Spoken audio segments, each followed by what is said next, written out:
പറയാനുള്ള കാര്യങ്ങളൊക്കെ കോൺഗ്രസ് ഹൈക്കമാൻഡ് കേട്ടു. തീരുമാനം അവിടുന്ന് വരണം. ആ തീരുമാനം നമ്മൾ കാത്തിരിക്കുകയാണ്. ആ തീരുമാനം എന്തായാലും അത് എല്ലാവരും ചേർന്ന് നടപ്പാക്കും. ഇനിയും ചർച്ചയുടെ ആവശ്യമില്ല, ചർച്ചയെല്ലാം കഴിഞ്ഞു. കേരളത്തിലെ നിയമസഭാ ഇലക്ഷന്റെ റിസൾട്ട് പ്രഖ്യാപിച്ചിട്ട് ഒരാഴ്ച കഴിഞ്ഞു. എന്നിട്ടും കേരള ജനത ഒന്നടങ്കം ആകാംക്ഷയോടുകൂടി കാത്തിരിക്കുന്നത് ഈ വരുന്ന 5 വർഷക്കാലം കേരളത്തെ ആര് മുന്നിൽ നിന്ന് നയിക്കും, കേരള മുഖ്യമന്ത്രി ആര് എന്ന ചോദ്യത്തിന് ഉത്തരം തേടിയാണ്. 102 MLA-മാരുമായി അധികാരത്തിലെത്തിയിട്ടും UDF-ന് ഇതുവരെ മുഖ്യമന്ത്രിയെ തീരുമാനിക്കാൻ സാധിച്ചില്ല എന്നുള്ളത് ഏറ്റവും വലിയ വീഴ്ചയല്ലേ? ഇന്നും കേരള ജനത ചർച്ച ചെയ്തുകൊണ്ടിരിക്കുന്നത് മുഖ്യമന്ത്രി കസേരയിൽ ആര് വാഴും ആര് വീഴും എന്നുള്ളതിനെ കുറിച്ചല്ലേ? ഇവിടെ അധികാരത്തിലേറ്റിയ ജനങ്ങളുടെ സേവകരായി മാറേണ്ടവർ അധികാര കസേരയ്ക്കു വേണ്ടി നെട്ടോട്ടമോടുന്ന കാഴ്ച ഒരു ജനാധിപത്യ സംവിധാനത്തിനും ചേർന്നതല്ല എന്ന വസ്തുത നേതാക്കൾ എന്തുകൊണ്ട് ഓർക്കാതെ പോയി?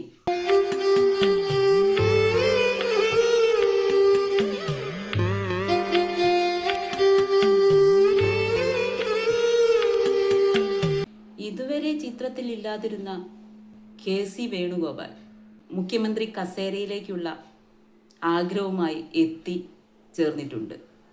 ഇദ്ദേഹവും ഇപ്പോൾ ഓടിക്കൊണ്ടിരിക്കുകയാണ്.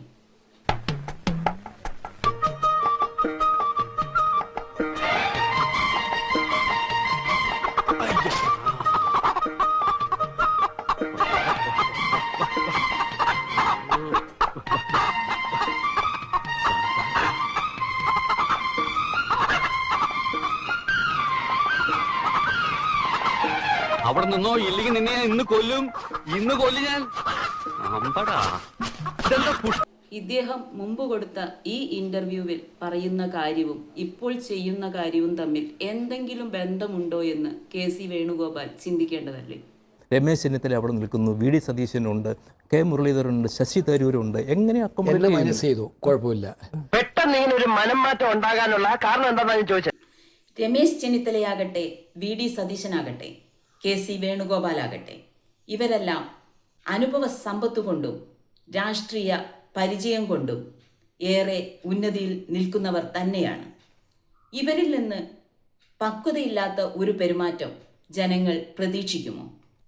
അധികാരത്തിലേറ്റിയ ജനങ്ങളെ വിഡ്ഢികളാക്കുന്ന ഇത്തരം പെരുമാറ്റങ്ങൾ ഒരു നേതാക്കൾക്കും ഭൂഷണമല്ല എന്ന് ചിന്തിക്കേണ്ടിയിരിക്കുന്നു. ജനാധിപത്യ മൂല്യങ്ങളെ പോലും കാറ്റിൽ പറത്തി നടത്തുന്ന ഇത്തരം കോപ്രായങ്ങൾ ഒരിക്കലും ജനങ്ങൾ അംഗീകരിക്കില്ല എന്ന വസ്തുത നിങ്ങൾ ഓർക്കണമായിരുന്നു. ഇന്നും മുഖ്യമന്ത്രി കസേരയ്ക്ക് വേണ്ടി നെട്ടോട്ടമോടുന്നവർ മറന്നുപോയ ഒന്നുണ്ട്. നാളെ കാലം നിങ്ങളെ പരിഹസിക്കും. ചരിത്രത്തിൽ നിങ്ങൾ ഓരോരുത്തരും അധികാരമേറ്റെടുക്കുന്നതിനു മുന്നേ അധികാര കസേരയ്ക്ക് വേണ്ടി മുറവിളി കൂട്ടിയ ഭരണകർത്താക്കളായി വാഴ്ത്തപ്പെടുകയും ചെയ്യും. ഇതാണോ ഒരു ജനാധിപത്യ സംവിധാനത്തിലെ ജനങ്ങൾക്ക് നിങ്ങൾ കാണിച്ചു കൊടുക്കുന്ന മാതൃക? ജനങ്ങളുടെ ക്ഷേമത്തെക്കാളേറെ അധികാര കസേരയാണ് വലുത് എന്നുള്ള പാഠമല്ലേ നിങ്ങൾ ജനങ്ങൾക്ക് നൽകുന്നത്?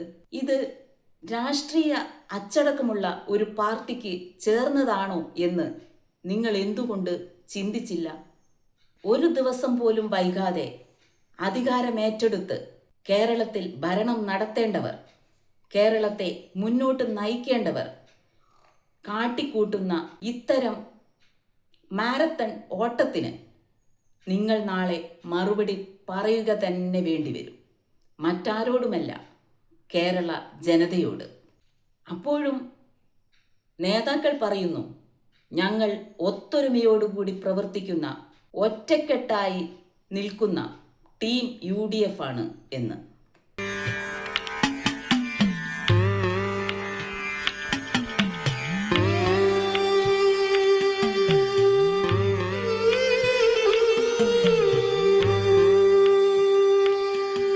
ഇതാണോ നിങ്ങൾ പറയുന്ന ടീം UDF? ഇതാണോ നിങ്ങളുടെ ഒത്തൊരുമ? കേരളത്തിലെ ജനങ്ങൾ വോട്ട് ചെയ്ത് വിജയിപ്പിക്കുമ്പോൾ അവരുടെ മനസ്സിലും ചില പ്രതീക്ഷകൾ കാണും. കേരളത്തിൻ്റെ ഉന്നമനത്തിനു വേണ്ടി പ്രവർത്തിക്കുന്ന ഒരു ഭരണ നേതൃത്വം കേരളത്തിൽ ഉണ്ടാകും എന്നുള്ള വിശ്വാസം. പക്ഷേ നേതാക്കളായ നിങ്ങളുടെയൊക്കെ പെരുമാറ്റം ജനങ്ങളുടെ മനസ്സിൽ അവശേഷിപ്പിക്കുന്നത് എന്തായിരിക്കും എന്ന് ഒരു വേളയെങ്കിലും നിങ്ങൾ ചിന്തിച്ചിട്ടുണ്ടോ? ഒത്തൊരുമയോടുകൂടി പ്രവർത്തിക്കും എന്ന് നിങ്ങൾ അവകാശപ്പെടുമ്പോഴും തുടക്കത്തിൽ തന്നെ ഉണ്ടായിട്ടുള്ള ഇത്തരം അസ്വാരസ്യങ്ങൾ 5 വർഷക്കാലത്തെ ഭരണത്തിലുടനീളം പലതരത്തിൽ പ്രതിഫലിക്കും എന്നുള്ളത് സാധാരണക്കാരായ വോട്ടർമാർ മനസ്സിലാക്കിയെങ്കിൽ വിരൽ ചൂണ്ടേണ്ടത് നിങ്ങളുടെയൊക്കെ അധികാര കൊതിക്കു നേരെ മാത്രമല്ലേ? ഇത് കേരളത്തിൻ്റെ ക്ഷേമ പ്രവർത്തനങ്ങൾക്ക് വേണ്ടിയോ കേരള വികസനത്തിൻ്റെ ചർച്ചയോ അഭിപ്രായ പ്രകടനമോ അല്ല എന്നും അധികാര കൊതിമൂത്ത് മുഖ്യമന്ത്രി കസേരയ്ക്ക് വേണ്ടിയുള്ള തമ്മിൽ തല്ലാണെന്നും മനസ്സിലാക്കി വോട്ട് ചെയ്ത പൊതുജനം അന്തം വിട്ടിരിക്കുന്നത് നിങ്ങളെന്തേ കാണാതെ പോയി? ഇതാണോ ജനാധിപത്യ മര്യാദ? ഇത് ജനാധിപത്യ മൂല്യങ്ങളെ പോലും ബലി കഴിച്ചുകൊണ്ടുള്ള ഏറ്റവും വലിയ രാഷ്ട്രീയ അപജയമല്ലേ? എല്ലാം കണ്ടും കേട്ടുമിരിക്കുന്ന പൊതുജനത്തെ മുഖവിലക്കെടുക്കാതെ നിങ്ങൾ കാട്ടിക്കൂട്ടുന്ന ഈ കോപ്രായങ്ങൾ നാളെ നിങ്ങളെക്കുറിച്ച് ജനങ്ങൾക്കുള്ള അഭിപ്രായത്തെ മാറ്റിയെഴുതും എന്ന് നിങ്ങളെന്തേ ചിന്തിക്കാതെ പോയി? എല്ലാ പ്രവർത്തകരും കഠിനാധ്വാനം ചെയ്തുണ്ടാക്കിയ ഈ ചരിത്രത്തിലെ ഏറ്റവും വലിയ മഹാവിജയമാണ്.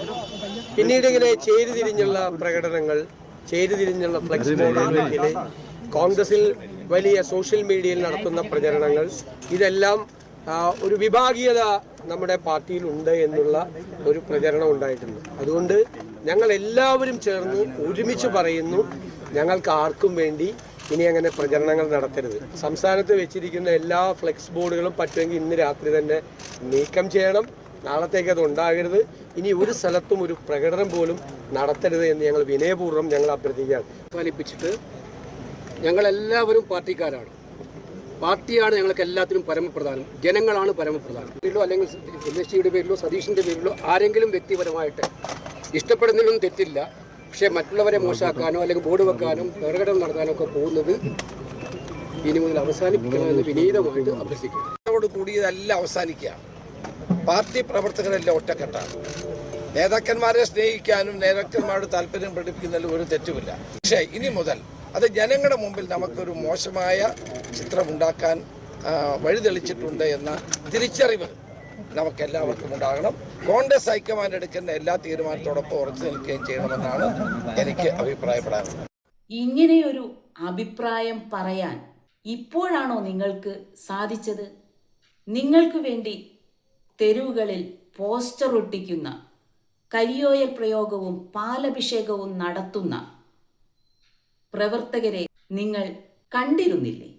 കോൺഗ്രസിന്റെ ഹൈക്കമാൻഡിന്റെ കർശന നിർദ്ദേശം വേണ്ടി വന്നോ ഇത്തരം പ്രവർത്തനങ്ങൾ ഇവിടെ ഇനി നടത്തരുത് എന്ന് പ്രവർത്തകരോട് പറയാൻ?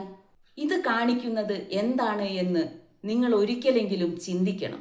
ഇവിടെ തെരുവ് യുദ്ധം അവസാനിപ്പിക്കാൻ കോൺഗ്രസ് ഹൈക്കമാൻഡിന്റെ കർശന നിർദ്ദേശം വേണ്ടി വന്നു എന്നിടത്ത് ചെറുതായി പോയത് ആരാണ്? കേരളത്തിലെ അധികായന്മാരായ കോൺഗ്രസ്സുകാരല്ലേ? കോൺഗ്രസ് നേതൃത്വമല്ലേ? കോൺഗ്രസ് നേതാക്കളല്ലേ? എന്തിനു വേണ്ടിയായിരുന്നു ഈ അധികാര കസേരയ്ക്ക് വേണ്ടിയുള്ള പിടിവലി എന്ന് നിങ്ങൾ ഓർക്കുക. ഇത് കേരളമാണ്. കേരള നിയമസഭയിലേക്ക് ആരെ തിരഞ്ഞെടുക്കണം എന്ന് തീരുമാനിച്ചുറപ്പിച്ച ഒരു കേരള ജനത നിങ്ങൾക്ക് മുന്നിലുണ്ട്. റിസൾട്ടിന് ശേഷവും കേരളത്തിൽ നടക്കുന്ന ചെറുചലനങ്ങൾ പോലും ജാഗ്രതയോടുകൂടി വീക്ഷിക്കുന്ന കേരള ജനത. അത് നിങ്ങൾ മറന്നുപോയി എന്നുള്ളതാണ് യാഥാർത്ഥ്യം. ഇനി വരുന്ന 5 വർഷക്കാലം മുഖ്യമന്ത്രി ആര് എന്ന ചോദ്യത്തിനേക്കാളേറെ നിങ്ങൾ എങ്ങനെ ഭരിക്കും, അത് കേരള ജനത എങ്ങനെ വിലയിരുത്തും എന്നുള്ളത് തുടക്കത്തിൽ തന്നെ നിങ്ങൾ കാണിച്ചു കൊണ്ടിരിക്കുന്ന ഇത്തരം മത്സരങ്ങളിൽ നിന്ന്, തർക്കങ്ങളിൽ നിന്ന് ഞങ്ങൾക്ക് മനസ്സിലാക്കാൻ സാധിക്കുന്നുണ്ട്. എവിടെയാണ് നിങ്ങളുടെ ഐക്യം? ഐക്യജനാധിപത്യ മുന്നണി എന്ന പേരിനു പോലും കോട്ടം തട്ടിക്കുന്ന രീതിയിലല്ലേ നിങ്ങളുടെ പെരുമാറ്റം? ഭരണം നിങ്ങളുടെ കയ്യിൽ ഏൽപ്പിച്ചിട്ടും അതിനേക്കാളേറെ വലുതായി നിങ്ങൾ കാണുന്നത് മുഖ്യമന്ത്രി കസേരയല്ലേ? ഇതാണോ ഒരു നേതാവിന് വേണ്ട ഏറ്റവും വലിയ കഴിവ്? ഇതിനെ ജനങ്ങൾ പുച്ഛത്തോടുകൂടി മാത്രമല്ലേ കാണൂ? ഇപ്പോൾ കോൺഗ്രസ് ഹൈക്കമാൻഡ് പറയുന്നു, കേരളത്തിലെ മുൻ കോൺഗ്രസ് അധ്യക്ഷന്മാരും വർക്കിംഗ് പ്രസിഡന്റുമാരുമൊക്കെ ഡൽഹിയിലെത്തി കാര്യങ്ങൾ ചർച്ച ചെയ്യണമെന്ന്. എന്തിനു വേണ്ടിയാണ് എന്ന് നിങ്ങൾ ചിന്തിച്ചിട്ടുണ്ടോ?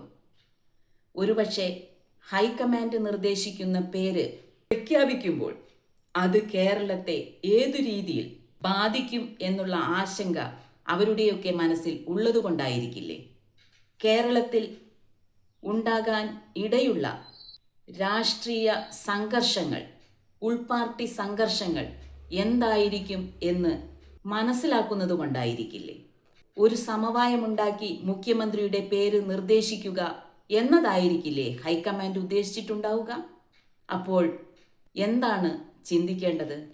കേരള രാഷ്ട്രീയത്തിലെ നേതാക്കളെ അവർ എങ്ങനെ പെരുമാറും? കേരള രാഷ്ട്രീയത്തിലെ കോൺഗ്രസ് പ്രവർത്തകർ എങ്ങനെ ഇതിനെ അഭിമുഖീകരിക്കും എന്നുള്ള പേടി അവരുടെയൊക്കെ മനസ്സിലില്ലേ? എന്തിനാണ് ഇത്തരം രാഷ്ട്രീയത്തെ വളർത്തിക്കൊണ്ടുവരുന്നത് എന്ന് നിങ്ങൾ മനസ്സിലാക്കണം. എന്തായാലും കേരള ജനത പ്രബുദ്ധരാണ് എന്ന് മനസ്സിലാക്കാതെ പോയത് നിങ്ങളുടെ തെറ്റ്. ഹൈക്കമാൻഡ് ആരെ മുഖ്യമന്ത്രിയായി നിർദ്ദേശിച്ചാലും കേരളത്തിൽ നിങ്ങൾ ഏതു തരത്തിൽ ഭരണം നടത്തും എന്നുള്ളതിൽ ജനങ്ങൾക്ക് ആശങ്കയുണ്ട്. ഒരു തരത്തിലും യോജിക്കാതെ പരസ്പരം പോരടിക്കുന്ന നേതാക്കൾ നാളെ ഭരണത്തിൽ ഏതു തരത്തിലാണ് ഒത്തൊരുമയോടുകൂടി പെരുമാറുക? കേരള ജനതയുടെ ക്ഷേമത്തിനു വേണ്ടി പ്രവർത്തിക്കും എന്ന് വിശ്വസിക്കുന്ന ജനങ്ങൾ മണ്ടന്മാരാവില്ലേ? എന്തായാലും നമുക്ക് കാത്തിരിക്കാം. മുഖ്യമന്ത്രി ആര് എന്ന ചോദ്യത്തിനപ്പുറം കേരളത്തിൽ ഇവർ എന്ത് ഭരണം നടത്തും എന്നുള്ളത് കാണുന്നതിലേക്കായി. ഇത്തരം പെരുമാറ്റങ്ങൾ ഇനിയും ആവർത്തിക്കുമോ എന്നുള്ള ചോദ്യത്തിന് ഉത്തരം തേടി നാളെ ഹൈക്കമാൻഡിന് മുന്നിൽ വീണ്ടും മന്ത്രിമാരെ തീരുമാനിക്കുന്നതിനുള്ള തർക്കം ഉണ്ടാകുമോ എന്നറിയാൻ വേണ്ടി ഈ 5 വർഷക്കാലവും ഉൾപാർട്ടി സംഘർഷങ്ങൾ തുടരുമോ എന്നറിയുന്നതിലേക്കായി UDF ഒത്തൊരുമയോടുകൂടി പ്രവർത്തിക്കുമോ എന്ന കാര്യം കണ്ടറിയാൻ വേണ്ടി എന്തായാലും നമുക്ക് കാത്തിരിക്കാം. നാളെ കേരള ജനത എങ്ങോട്ട്, കേരള ജനതയെ എങ്ങനെ UDF മുന്നോട്ട് നയിക്കും എന്നറിയുന്നതിന് വേണ്ടി മാത്രം.